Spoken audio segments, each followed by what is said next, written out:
Good morning, everybody. Sorry. I hope this time we solve the problem. You know, I never give up. I never give up. Whenever things don't work, I just keep on trying, and make sure that everything works out fine. So let's try again, Dahna Weber. Okay, let's invite her in. The request has been sent.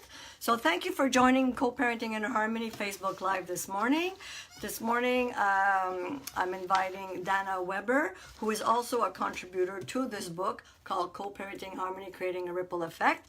And Dahna Weber, hold on. Okay. It's working. It's working. It's working. It's working. Hi, Darlene. Thank you for listening in. Okay, so it's adding. And hey, there you go. We made it. It's crazy. You and I, of all people, to have tech problems. So I'll have some suggestions afterwards because the on my laptop on my Mac, it wasn't the go live button wasn't being triggered. I'm not sure if it's Chrome. Maybe you and I could try it off hours to see if it's on Safari. Anyways, Well, I'm really sorry, everybody. I know everyone was waiting, but no problem. So welcome to the Facebook Live. Thank you. Thank you. Harmony. I was explaining to our audience that Co-Parenting Harmony, Creating a Ripple Effect is my personal journey as a bonus mom and a co-parent, and as well little short stories of people from chaos to making it in harmony successfully. And you're one of these beautiful guests that also contributed their story in the book. And your story, which is amazing because you're the only one who talks about this, is co-parenting through the hiccups with the Outlaws, meaning people who don't know what Outlaws means, I'm sure they do, meaning ex-in-laws. Welcome, Dahna. Thank you, Anna. It was a real honor to contribute to this book and share my story. And I think it is a little bit of a unique one. Most people talk about co-parenting with a word I don't like, ex, but I prefer to say my son's dad. There's just so much stigma against that word. And so I decided to create a word for my ex-in-laws as well, because there definitely weren't an ex in my life. They were like a major plus signs all along. So I would never want to put that in front of how I address them. And in fact, you know, we still have this awkwardness because we feel so close when we introduce each other. We just say, oh, it's my in-laws. I just really refer to them as mostly my in-laws. Yes. Perfect. So let me introduce you a bit to the audience so they know who you are. Dahna Weber is a mom. She's also a co-parent, and she co-parents with her Outlaws. She's an entrepreneur. She founded she's a founder of MIC, which is Motherhood Incorporated, Motherhood Incorporated. With Web in her name, she took that seriously, and her passion to launch entrepreneurs and small business websites. Dahna manages everything. She and her team take care of your project like it's their baby. Dahna, if you love my website, Dahna did my website. So welcome again, Dahna. And first, I'd like to say once again, I'm so proud of what you're doing with your Outlaws, and I think it's really important because you made the divorce only about you and the former spouse, and not you and the whole family.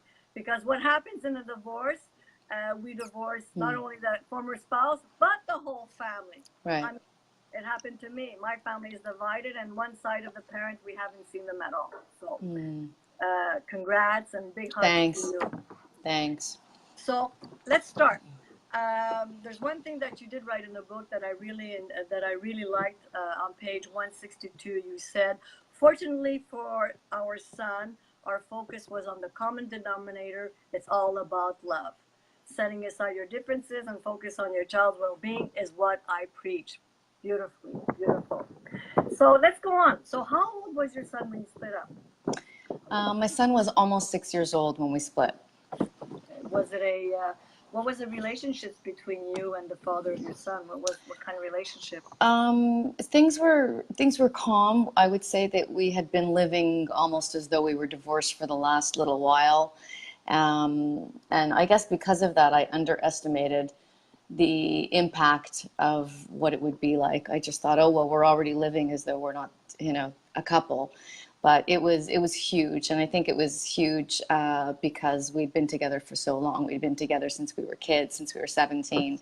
And our entire worlds were completely joined. Like I couldn't even, I remember walking around the house, I couldn't look at a single item that hadn't been purchased together or, you know, picked up on travel somewhere along the road, or all of our friends. Everything was so integrated that that made it quite difficult. And not just for, I'm not just speaking for me, I'm speaking for the whole family. I know my Outlaws, like they had a hard, they, you know, they didn't even talk about it to their friends for many months afterwards because it was just such a blow.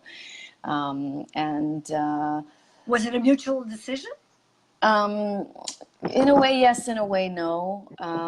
You know, things were going difficultly, and I think my son's dad needed out, and because it was, you know, so big, because everything was integrated and we'd been together for so long, I think it was very difficult for him to take that step. And so things just kept breaking down, and instead of communicating, I guess what happened was, you know, I said, you know, I sort of gave an ultimatum, knowing that this would sort of do it. And So, yeah. so how did the relationship with the Outlaws at the beginning, once they found out that you finally took the decision to divorce both of you, how did the relationship at the beginning started off with the Outlaws? Was it difficult? No, at the begin, no.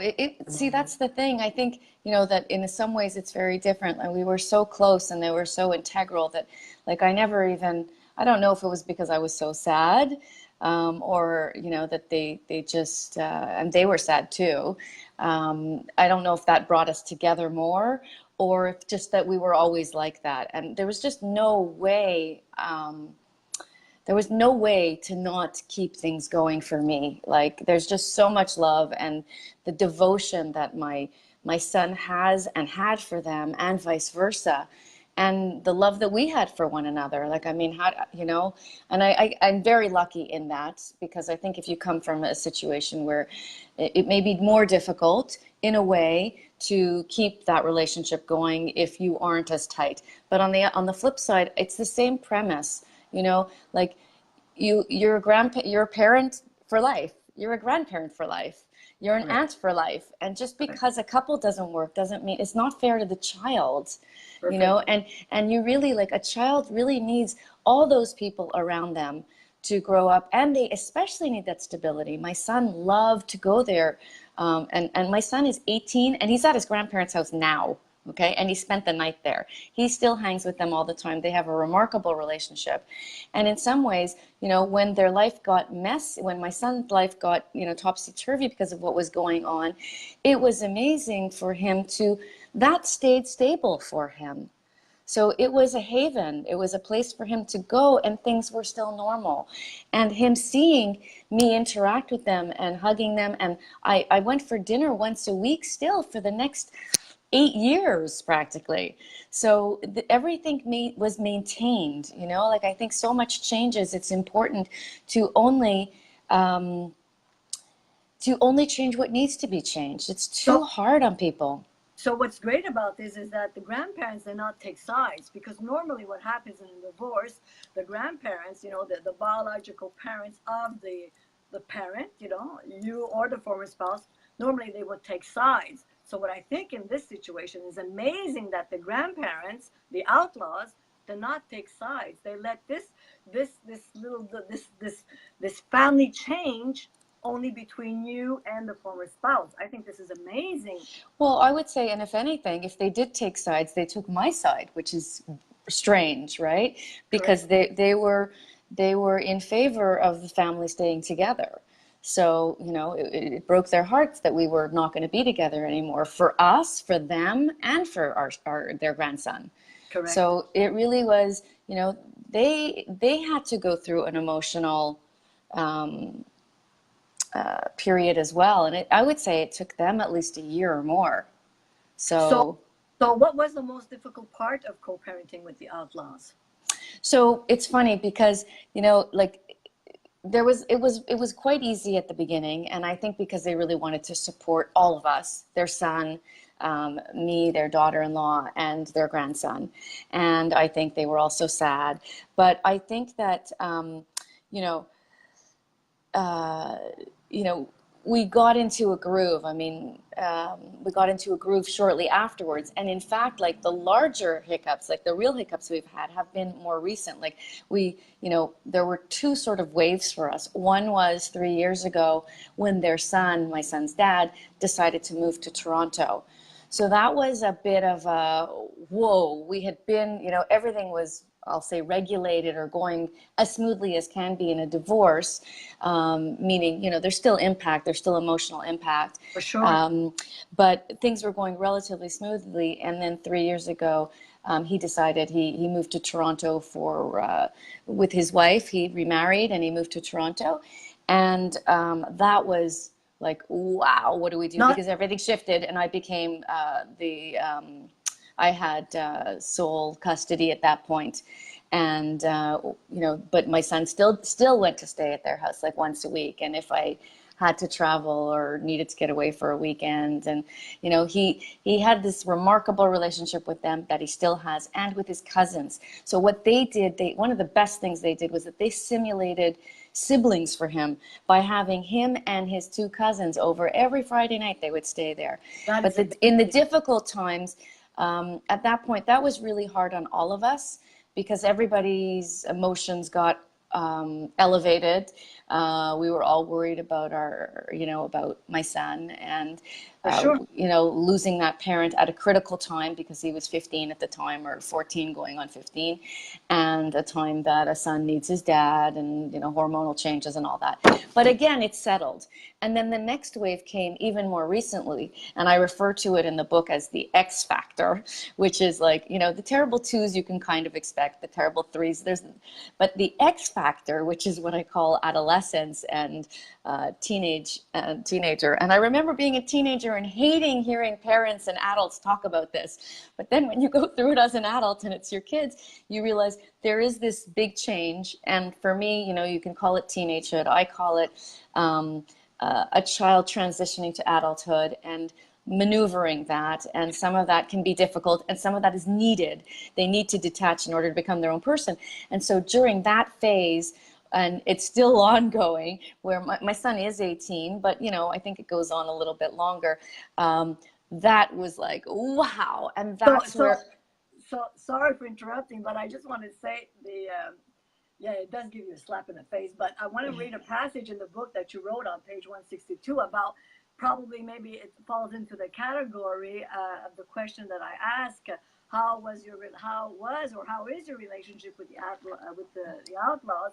And there's one quote that you say here that grandparents are amazing. The co-parenting with them is amazing. However, the parenting part is not the same, right? So you talk about here that they spoil him. Yeah. Let me read this little paragraph here. It says, "In the best of the times and in the worst of the times, my son can swindle anything out of them. Yes. A new computer, a running shoe, the upscale running shoes on the market, or a credit card that is linked to Uber account. This kid, that is good, and let's face it, as much as his grandparents, co-parent along with me, clearly they are still his grandparents who believe it's their prerogative, duty and pleasure, right, to lavish him with love and goodies and spoil him." Absolutely. And so they so that makes your life a little bit complicated as a parent. Exactly. And it's the same things if you were whether you were married or not married. These are things that people have to go through whether they're a couple or not. And usually, you have to, especially in adolescence, walk that line of compassion, giving, letting them go and develop into who they want to be, trust. And there's also discipline. And boundaries communication, because communication is key. So Absolutely. not only you need to communicate with your child, but you need to communicate also with the Outlaws. Exactly. And, if I may, also set healthy boundaries as well. Absolutely. Because Absolutely. when he comes back to your house, then you don't want to have any trouble. So I think it's amazing. I have another question for you. Absolutely. What are some of the best times around that you can remember that you had with the Outlaws? Oh, I mean, it's funny. They say there are all these big things that happen in life. And then it's really, it's the daily stuff, right? The day to day is just so wonderful, and I don't take it for granted. And we are so fortunate. It really is. It's not just I'm sick, can you come and get him? It is integrated into every day. Life it's not just the big milestones, because those are all there and they're always there for me. I mean, I go to the doctor tells me to go to the hospital. They're there in 15 minutes. I mean, they're there for me. They are there for him. It's just remarkable. We've gone on holidays together. We still see each other very, very regularly. I think more than most people see their parents, we see each other. So they're very supportive. They're incredibly supportive. In terms of milestones, I would say it's the same hurdles became milestones as well. So it's the working through, and it's the like even a week ago something came up where we have a disagreement. Correct. And there can be raised voices, and this is done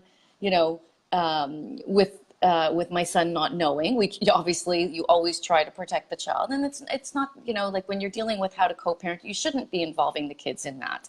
Absolutely. I mean, other than telling them that there's going to be a united front and coming up, and even if you can't have a united front, because sometimes I can't with them, and so you learn the same way that, okay, well, this is how it is with this parent, and this parent is teaching you these elements, and this is how it is with this parent, and they're teaching you those elements. Or what you can also say, excuse me for interrupting, yeah, absolutely. Mom and dad are working things out. Mom and dad are working things out, which is perfect. I mean, you would say that anyways, even if you'd be still together. So, exactly. Different. Mom and dad are working we're working it out. We're working exactly. things out. And it's but perfect. Like the biggest turnaround times, it doesn't happen very often, but I do have to push back and say, really, you're spoiling him. And I feel like you might be turning him into a kid who is self-entitled. And I don't want my child to be that way. Now, they may or may not listen. They are grandparents, so often they don't listen. So it's a bit of a hard reality with my son in terms of, they give him so much, and he feels that, so I try to give towards experiences rather than running shoes, let's say. Material. And so we balance it out. And I think, he gets angry, but I'm hopeful that at the end, he'll see that he was well-rounded in terms of receiving, a little bit of being spoiled, a little bit of boundaries, a little bit of discipline, a lot of love all around him. And I know, my son's heart is so connected to them and to the people who love him that I think that's the magic in all of this, the respect. And so we had this argument, and then, then there's a text the next day saying, sorry, I was feeling so-and-so. And I think the most important thing is knowing that people are reacting from a place of love. Okay. And they're very emotional, all depending also their emotional state. Exactly. Emotional state, correct. Yes. Hi, Nancy. Hi, Kathy. There's lots of people watching. Yes, there are lots of nice people to have you with in. us. I want to, I know a lot of people are divorced here. Thanks for joining and for watching. Darlene is also watching. Hi, Darlene. Hi, Cynthia. I wanted to ask you another question, since this discussion has not been, not many people talk about it, and I do know that many people have trouble with the grandparents and the ex-in-laws, the outlaws. What advice would you have to give these people? Hi, Melanie. What advice would you have to these people who are co-parenting, or who the grandparents still want to stay involved in their grandchild's life? However, the former spouse is not willing, or is still angry. What advice would you have for these grandparents to stay involved in their grandkids' lives? I think it's okay. Number one is, for me, I always talk to friends who are going through this. I tell them, I said, listen, you fell in love with this person, you had children with this person, and their chances are their parents and their siblings were a part of your life, and try to calm, what is going on between you and this person has nothing to do with all of these other people. They may take sides. You might feel like they're taking sides. It's a complicated process, you know, disentangling a family and the closeness, but there is a way to do it. And part of that to me would be initially trying to communicate maybe through email and writing versus speaking, because emotions might be too high when you're speaking.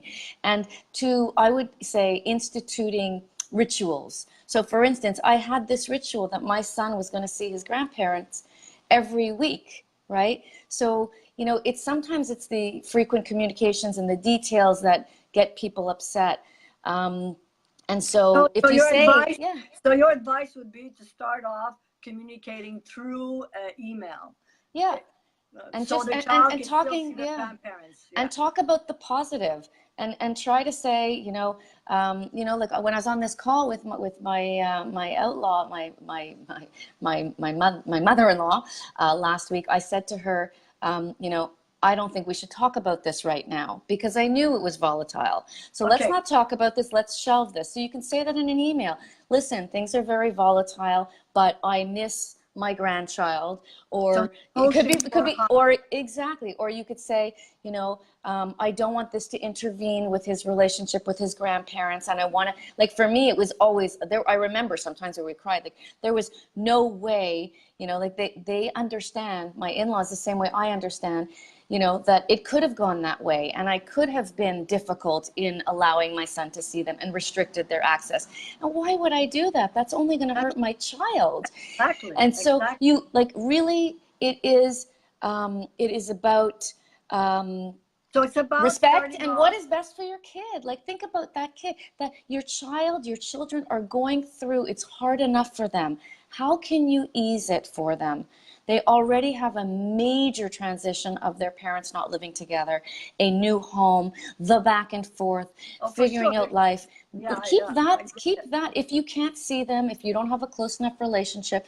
So, you know, if you don't want to go to their house, have a drop off point, meet at a coffee shop and drop them off. Uh, so your main advice, the way you started it off, was an email. You started off with an email telling them that you still wanted them to be involved in your child's life, and then you worked from then on, right? So that's the No, advice you'd like to leave. Well, that's the advice you'd like to leave for other yes. parents. Yes, that's the So advice I'd we like need. to live for people where it's difficult, where it's not difficult, and you can have, you know, ideally very close from when this happens is to speak to them, and at the get-go, when you do introduce that you're going to be separating or divorcing, would be to say, we want everything to be as stable as Well, it's possible. what yeah, it's what I advise to co-parents as well, what to do, to start doing, instead of, because the emotions are high, so we don't want the kids to see Exactly. it, right? So this is what Exactly. we need to wrap up. But before we wrap Okay. up, I want to finish this Facebook Live. I have received a testimonial about the book, and I just want to tell our audience that I was really touched by this book review that I received the other day, and it was written. This book is a must-read for anyone who is around kids who have experienced divorce. Anna's insights and personal experience is the obvious catalyst for her passion and creation of a series of books similar to Chicken Soup for the Soul. And this is the goal. This is the goal. I could really relate from the stories from additional contributors. Awesome. Fantastic. So I want to end this Facebook Live. Thank you very much for your testimonial, for talking about your story, Dahna. It's amazing what you're doing. And I hope that this Facebook Live will help many other grandparents to think I hope beyond, so too. and get the book Co-Parenting in Harmony, Yes. Creating a Ripple Effect. You can go on my website, www.annajanone.com. You can order your book from there. Also, why not sign in for my newsletter and get my free ebook, Co-Parenting in Harmony with Your Former Spouse, the 6 top tips. So once again, thank you very much, Dahna. This has been amazing. Thank And you. God bless you Thank and you your so family. much. Thank you so Blessings much. And to everyone you who and was, your family, and also to your outlaws, who are amazing people as well. And so are you. thank you so much, Anna. It was a real pleasure speaking with you today. And thank everyone who watched in. I really appreciate it. Leanne, Natalie, Lesia. I see a whole bunch of And that, names. exactly. Nat Mayot. And it's an honor to share this. And I'm completely open if anybody has any questions about working with their Outlaws, please contact Anna, and I would love to share more with whatever they need. And Anna is absolutely amazing. I don't know what I would have done with her on the times that things were a little bit turbulent, to say the least. Thank you very much, Dahna. Thank you. Okay, Thank you. take Have a care. great Have day. a Sorry lovely for the day. tech Bye, problems. everybody. Thank you. Thank you, Bye. Danny. Thank you. Bye. Bye-bye. Bye. Bye.